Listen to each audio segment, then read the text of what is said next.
Hiroshima marks 64th anniversary of World War II nuclear attack. Hiroshima's mayor urged global leaders on Thursday to back President Barack Obama's call to abolish all nuclear weapons as Japan marked the 64th anniversary of the world's first atomic bomb attack. That is an excellent idea. But will it be accomplished in time to prevent another one? In April, Obama said that the United States, the only nation that has deployed atomic bombs in combat, has a moral responsibility to act, and declared his goal to rid the world of the weapons. At a solemn ceremony to commemorate the victims of the August 6, 1945 attack, the Hiroshima mayor welcomed that commitment.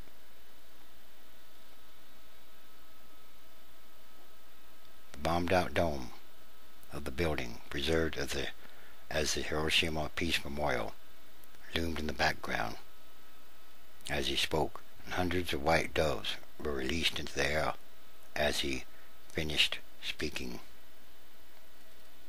We refer to ourselves the great global majority, and we call on the rest of the world to join forces with us to eliminate all nuclear weapons by 2020.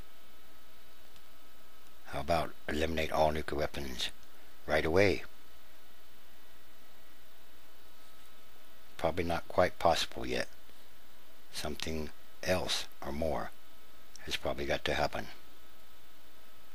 He said, together we can abolish nuclear weapons.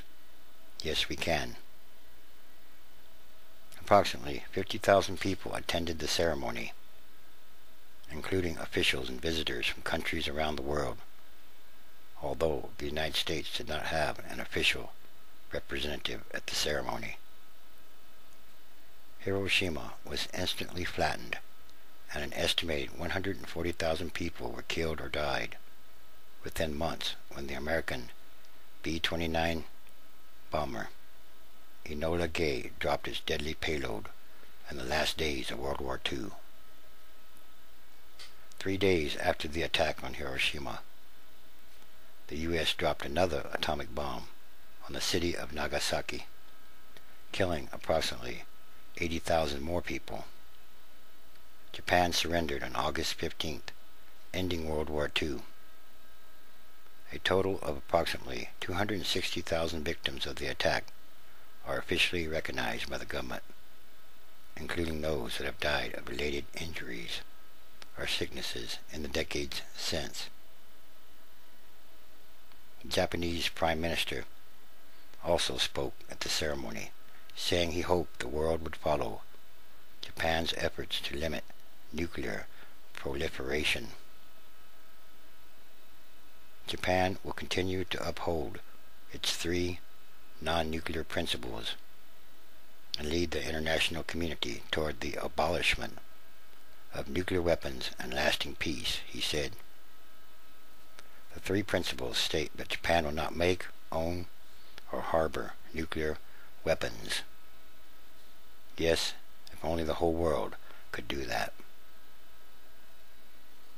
Perhaps there has to be another one before that can happen.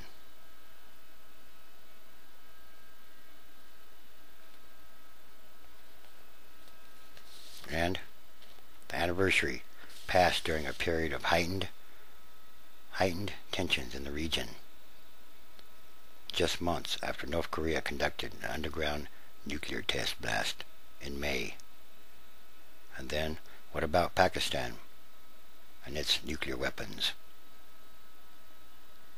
With the Taliban insurgency, or the militant insurgency, growing, perhaps becoming more unstable, what could happen, or what would or should happen to the nuclear weapons of Pakistan if that country was to fall?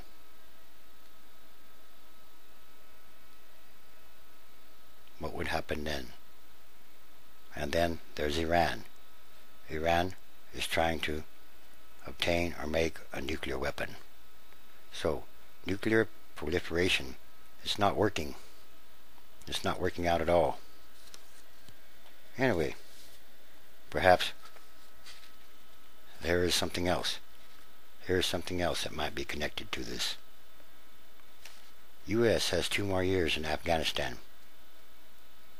An incoming advisor to the top U.S. general in Afghanistan has predicted that the United States will see about 2 more years of heavy fighting, and then either hand off to a much improved Afghan fighting force, that's somewhat doubtful, or lose and go home. Yes, just lose and go home. David Kilcullen, a counterinsurgency expert, who will assume a role as a senior advisor to General Stanley McChrystal, has been highly critical of the war's management to date. He outlined a best-case scenario for a decade, yes, a decade, of further U.S. and NATO involvement in Afghanistan during an appearance at the U.S. Institute of Peace. Under that theoretical timeline, the Allied forces would turn the corner in those 2 years, followed by approximately 3 years of transition to a supposedly newly capable Afghan force, and then another 5 years or so of overwatch. We'll fight for 2 years and then a successful transition, or we'll fight for 2 years and we'll lose and go home.